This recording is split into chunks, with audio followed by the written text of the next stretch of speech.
یہودیوں نے احکام کی منسوخی اور تبدیلی پر جو اعتراضات کیے تھے وہ خود مسلمانوں کے درمیان انہوں نے پھیلانے شروع کر دیے تھے. چنانچہ بعض سادہ لوح مسلمانوں کے دل میں بھی یہ خیال پیدا ہونے لگا کہ اللہ تبارک و تعالی اپنے احکام میں تبدیلی کیوں کر رہے ہیں، اور اس کی وجہ سے بعض مسلمانوں نے بھی شاید رسول اللہ صلی اللہ علیہ وسلم سے یہ سوال کیا ہو کہ اس تبدیلی کے پیچھے کیا حکمت اور کیا مصلحت ہے. اور خود یہ یہودی تو کہتے ہی تھے کہ یہ اللہ تعالیٰ کیوں احکام میں تبدیلی فرما رہا ہے. تو اب اگلی آیت میں جو خطاب ہے وہ ان یہودیوں سے بھی ہے جو براہ راست نبی کریم صلی اللہ علیہ وسلم پر یہ اعتراض کرتے تھے کہ اگر آپ نبی برحق ہیں اور واقعتاً اللہ تعالیٰ کا پیغام پہنچا رہے ہیں تو اللہ تبارک و تعالیٰ کے احکام میں تبدیلی کیوں ہو رہی ہے. اور دوسری طرف ان مسلمانوں سے بھی خطاب ہے کہ جو ان کے پروپیگنڈے سے کسی درجے میں متاثر ہو کر اس شک کا اظہار کرنے لگے ہوں گے کہ یہ بات کیوں ہے اور اس کی مصلحت کیا ہے. ظاہر ہے کہ مسلمانوں میں اس کی وجہ سے کوئی ایمان میں تو انشاءاللہ کمزوری نہیں آئی، لیکن دل میں ایک سوال ضرور پیدا ہو جاتا ہے بعض اوقات کسی پروپیگنڈے سے مغلوب ہو کر. تو اس طرح کے سوالات انہوں نے ہو سکتا ہے کہ نبی کریم سرور عالم صلی اللہ علیہ وسلم سے کیے ہوں.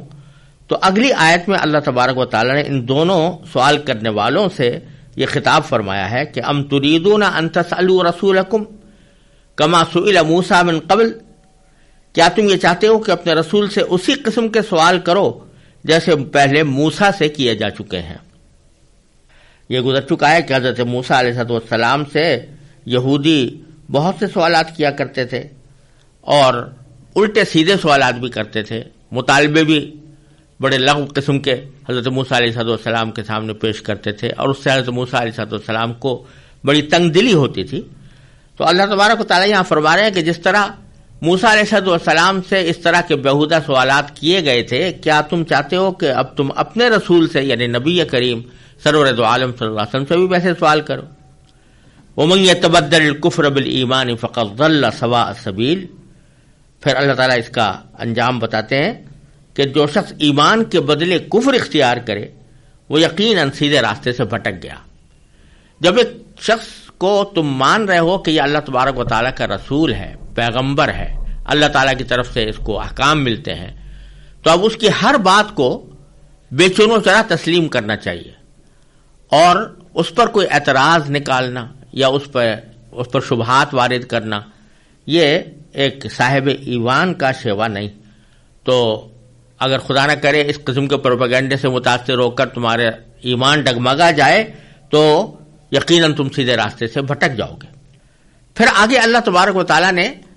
ان یہودیوں کے ان اعتراضات اور ان شبہات کے پیچھے جو جذبہ در حقیقت کار فرما تھا اس کو اگلی آیت میں اللہ تبارک و تعالیٰ نے بیان فرمایا ہے، جو آیت نمبر 109 ہے. اس میں اللہ تعالیٰ نے جو کچھ فرمایا اس کا خلاصہ یہ ہے کہ در حقیقت یہ جو کچھ بھی اعتراضات یا سوالات کر رہے ہیں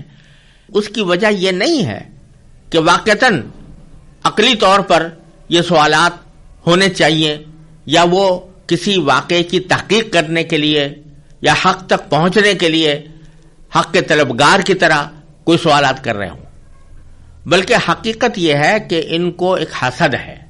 اور حسد یہی ہے کہ اب تک انبیاء کرام بنی اسرائیل کے خاندان میں آتے رہے ہیں، اب یہ نبی آخر الزماں صلی اللہ علیہ وسلم بنو اسماعیل کے خاندان میں کیوں آ گئے. اس حسد کی وجہ سے یہ در حقیقت چاہتے ہیں کہ نبی کریم صلی اللہ علیہ وسلم اور آپ کی تعلیمات اور آپ کے متبعین کو مغلوب کریں، اس لیے وہ طرح طرح کے سوالات اٹھاتے رہتے ہیں. چنانچہ فرماتے ہیں کہ ود کثیر من اہل کتاب، اہل کتاب میں سے بہت سے لوگ یہ چاہتے ہیں کہ لو یردونکم من بعد ایمانکم کفارا، یہ چاہتے ہیں کہ تمہارے ایمان لانے کے بعد تمہیں پلٹا کر پھر کافر بنا دیں. اور یہ کیوں چاہتے ہیں؟ حسدا من عند انفسہم، کیونکہ ان کے دلوں میں جو حسد ہے اس حسد کی بنا پر یہ چاہتے ہیں کہ مسلمان لوگ جو نبی کریم صلی اللہ علیہ وسلم پر ایمان لائے ہیں وہ پلٹ کر پھر کافر ہو جائیں. اور یہ کارروائی اگر نادانی میں کی ہوتی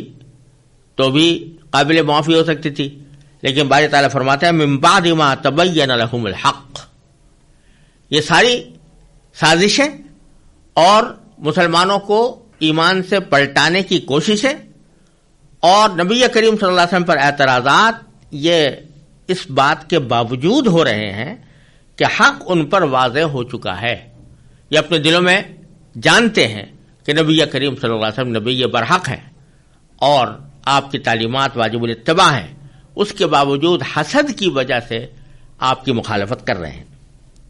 اب اللہ تبارک و تعالی مسلمانوں سے خطاب فرماتے ہیں فاعفوا واصفحوا حتی یأتی اللہ بامرہ. چنانچہ تم فی الحال معاف کر دو،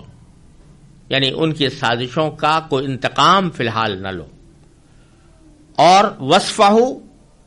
درگزر سے کام لو، ان کو نظر انداز کرو. حتی یأتی اللہ بامرہ،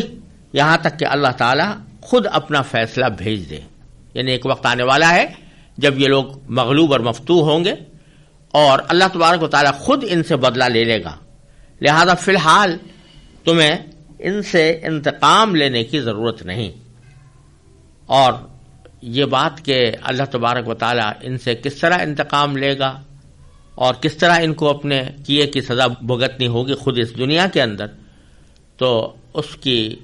وجہ کے طور پر اللہ تعالیٰ فرماتے ہیں ان اللہ علی کل شیء قدیر،